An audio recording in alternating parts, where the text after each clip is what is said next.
यार दोस्तों देखिए, जो अब हिंदी सीजन में चल रहा है, जो हिंदी सेक्शन है, इसमें कबीर दास का जीवन परिचय बहुत इम्पोर्टेंट है। ये कबीर दास का जीवन परिचय 9 के लिए भी इम्पोर्टेंट है और 11 के लिए भी इम्पोर्टेंट है। ठीक, इसीलिए 9 और 11 वाले दोनों लोग इसे देखें। इसमें आपका जो डाउट रहेगा उसे आप सेंड कर दीजिएगा, उसी पर हम वीडियो बनाकर डाल देंगे।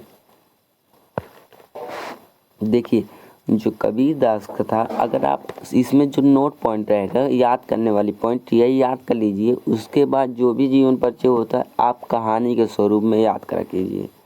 ठीक, देखिए, कबीर दास जी का जन्म सन 1455 ईस्वी हुआ था।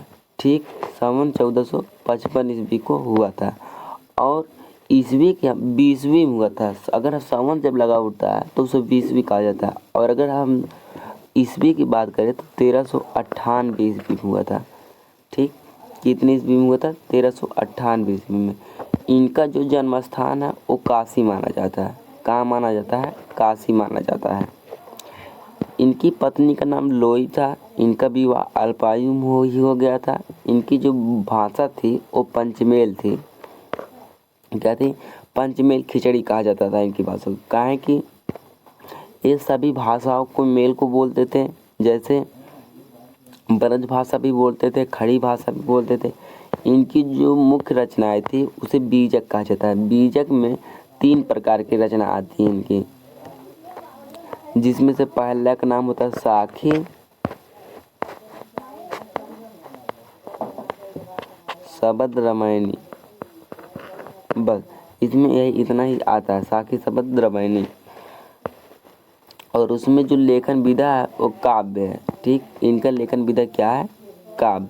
साहित्य में इनका कौन सा स्थान है? तो भक्ति कालीन के ज्ञान आश्रय शाखा कवि थे। पेपर में पूछा जाता है कि कबीर दास किस शाखा के कवि थे, तो भक्ति कालीन के किस ज्ञान आश्रय शाखा के कवि थे। ठीक,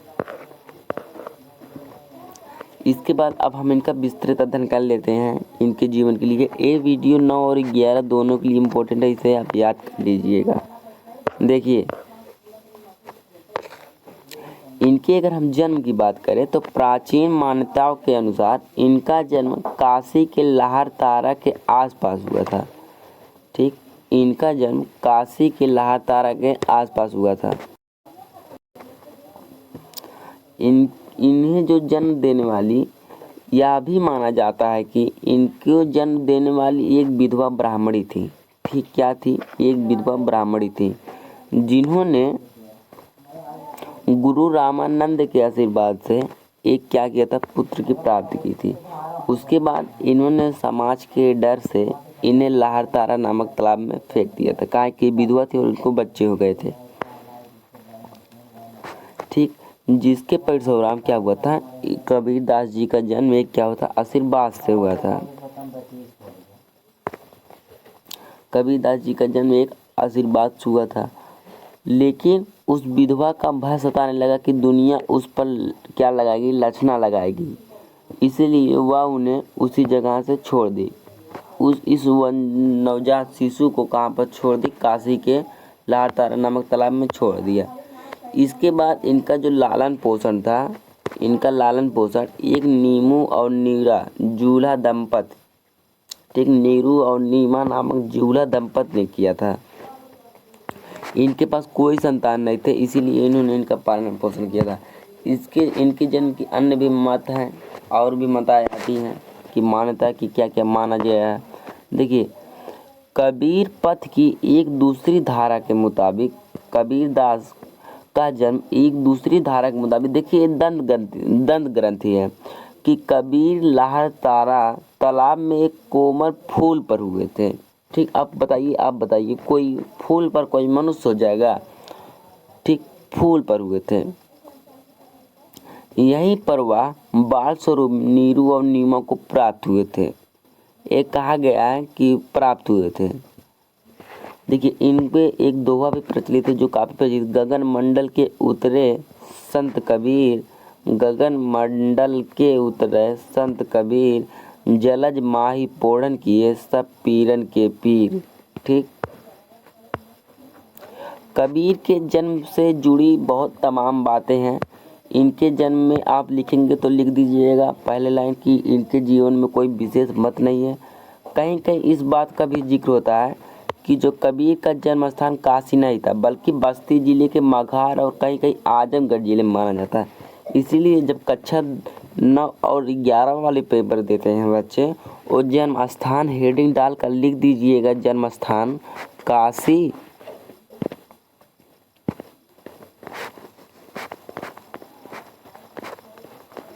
मगहर और आजमगढ़।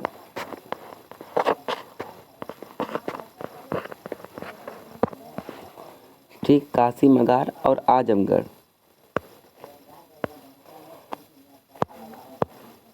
इसके बाद देखिए अब शिक्षा और गुरु देख लीजिए, इनके शिक्षा कैसी बीती है और गुरु कौन थे। इनके गुरु का नाम था रामानंद। क्या था इनके गुरु का नाम रामानंद।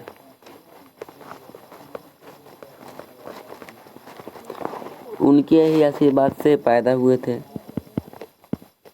कबीर दास जी इतने ज्ञानी कैसे थे, आखिर उन्होंने यह ज्ञान कहाँ से प्राप्त किया था। उनके गुरु को बताते हुए कुछ लोग मानते हैं कि इनके गुरु रामानंद थे, ठीक, जिनका पूरा नाम जगत गुरु रामानंद था। काशी में हम प्रगट भय रामानंद चेताए, ये कहा जाता है। देखिए कबीर दास जी ने स्वयं कहा है, अभी हम जब आगे पढ़ेंगे, कि मसी कागज छुओ नहीं कलम लियो नहीं हाथ, कि मैं कभी भी कागज को छुआ नहीं हूँ और कलम को हाथ नहीं लिया हूँ। तब आप कहेंगे कि ये जो थे अपनी रचना कैसे किए, तो इनके शिष्य थे, उन्होंने ही ये सुनकर लिखा था। ठीक,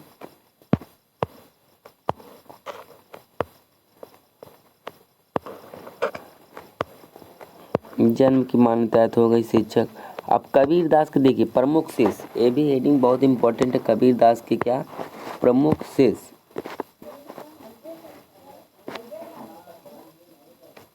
जो कबीर दास के प्रमुख शिष्य थे। देखिए कबीर दास के प्रिय शिष्य ए बाबू कंपटीशन पूछ लिया जाता है कि इनके प्रमुख शिष्य कौन थे। धर्मदास थे, लेकिन वह ज्ञान और अनुभव से समृद्ध थे।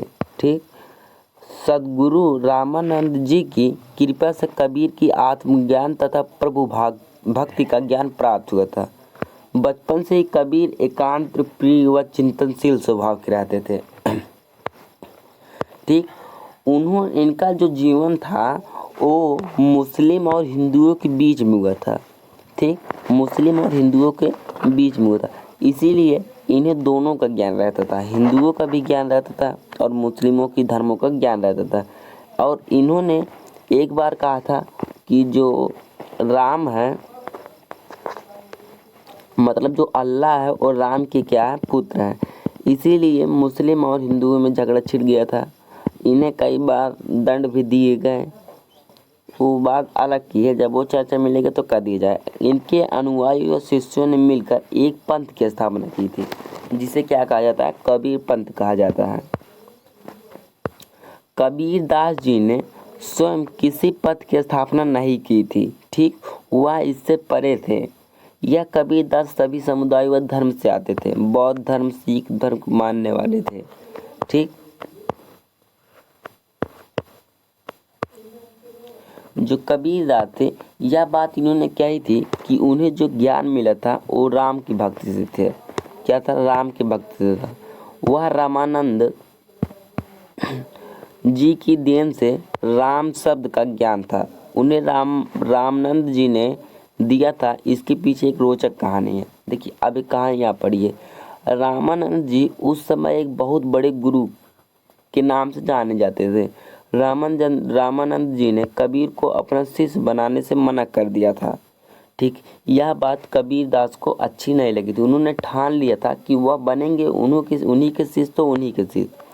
कबीर दास जी को ज्ञात हुआ कि रामानंद रोज सुबह पंचगंगा में उठकर स्नान के लिए जाते हैं, इसलिए कबीर दास जी ने घाट की सीढ़ियों पर लेटकर, जहां वह रामानंद जी आए थे, रामानंद जी का पैर उनके शरीर पर पड़ गया था।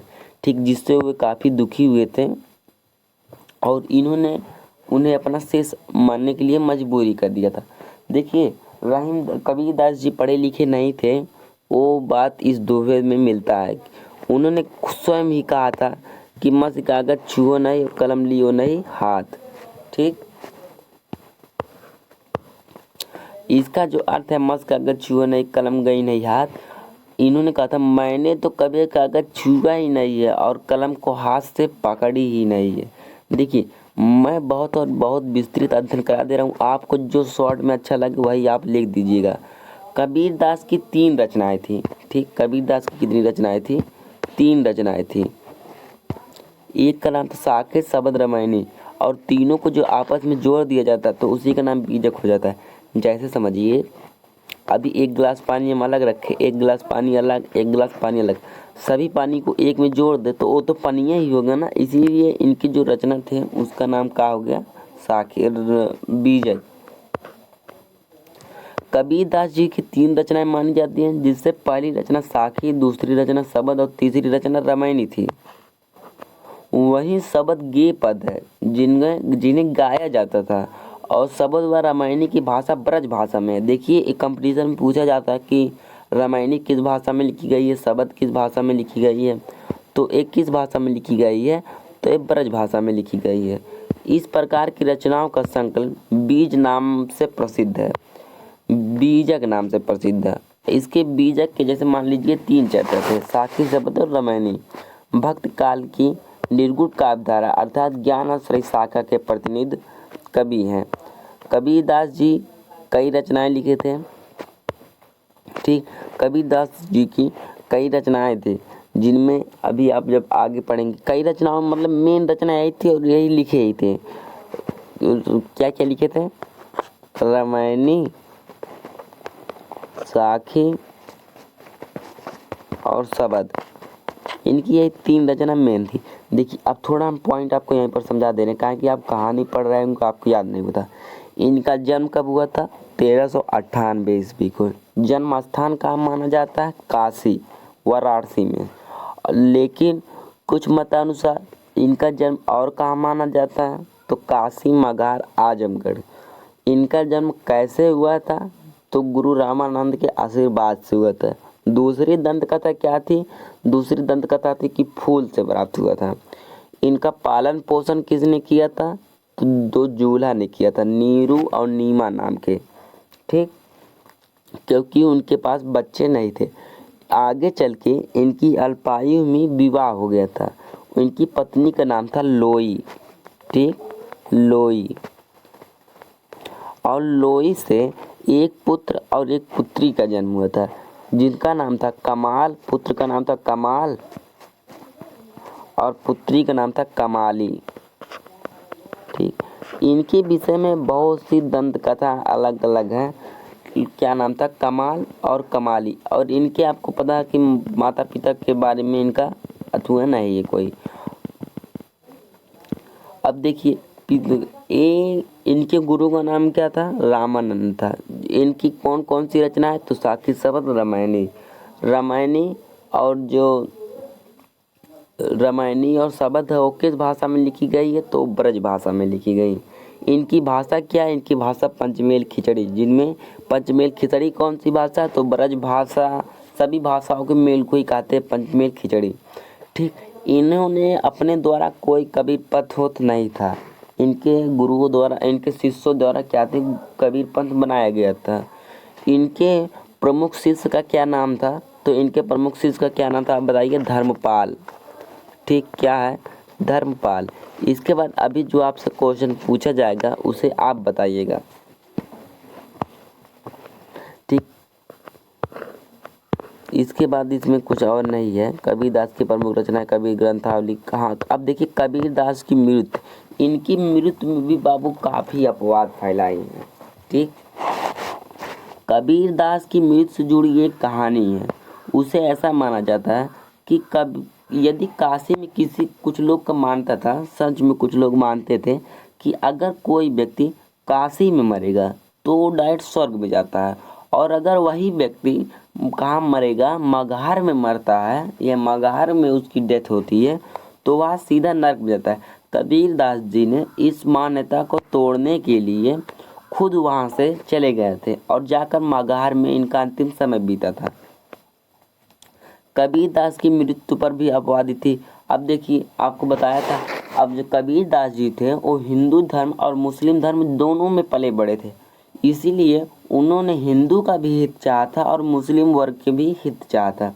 इसलिए जब इन्होंने क्या लिया था, इनकी अंतिम सांसें चल रही थी, मतलब ये मर चुके थे, तो इनकी जो डेड बॉडी थी, लाश थी, उस पे जो मुस्लिम लोग थे कह रहे थे इन्हें क्या करने के लिए, दफनाने के लिए। कहा है कि वो मानते हैं, उनकी मान्यता होती है कि दफनाने से, अब उनकी मान्यता भाई हो जाने, उनका क्या मतलब था दफनाने के लिए। और जो हिंदू थे वो सोचते थे कि पानी और क्या पानी पात एक मिल जाए, तो उन्होंने जलाने के लिए कहते थे। इनमें दोनों में विवाद खड़ा हो गया और उसके बाद तभी बादल से आवाज़ आई, कहा जाता है आकाशवाणी जो हुई थी, तो कहा गया कि मेरे शरीर पर जो कंबल है उसे हटाइए, और कंबल हटाया गया तो उनकी लाश नहीं थी, वहाँ पर कुछ क्या थे, फूल थे। अब कौन से फूल थे ये तो नहीं पता है, फूल थे। और उसी फूल से तब आधे फूल क्या किए गए, हिंदू लोग अपने रीति रिवाज के अनुसार उसे जला दिए और मुस्लिम लोग अपने रीति रिवाज के अनुसार उसे दफना दिए। ठीक, और क्या था, बस यही इसमें है। कबीर, देखिए कबीर दास की यहीं तक जीवन खत्म हो जाती है, कबीर दास की जीवन की बातें। अब देखिए कुछ क्वेश्चन अब आप बताइएगा, ठीक, कुछ क्वेश्चन आप बताइएगा जो अभी अभी आपको पढ़ाया हूँ, ये आपका टेस्ट है, इसे आप बताइएगा। देखिए क्वेश्चन नंबर 1 कि कबीर दास के प्रमुख शिष्य व गुरु का क्या नाम था। ठीक, कबीर दास के प्रमुख शिष्य व गुरु का क्या नाम था। यहाँ पर कितना लिखूंगा इसीलिए लिख दे रहा हूँ।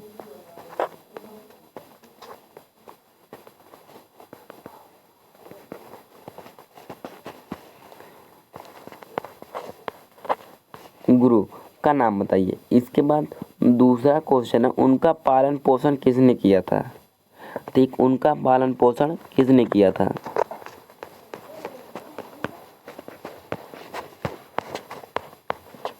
पालन पोषण किसने किया था।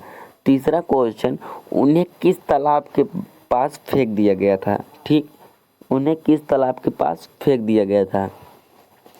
इसके बाद आपका चौथा क्वेश्चन जो है, देखिएगा सभी क्वेश्चन के उत्तर आप कमेंट में दे दीजिएगा। जो चौथा क्वेश्चन आपका है वो है कि कबीर दास जी की प्रमुख रचना कौन सी थी। देखिए एक क्वेश्चन मैं आपसे ऐसे भले ही बोल दे रहा हूँ, लेकिन एक कहीं ना कहीं पूछे गए हैं। इसे आपको अगर देखना है कि कबीर दास कहाँ, कबीर दास के जीवन पर कब कब पूछा गया है, वो आप डिस्क्रिप्शन में देख लीजिएगा। ठीक, कबीर दास जी का जन्म कब हुआ था, मृत्यु कब हुआ था, कहाँ हुआ था, कब हुआ था, सब आप बताइएगा कमेंट में करके। ठीक, तो आज के लिए इतना ही, धन्यवाद।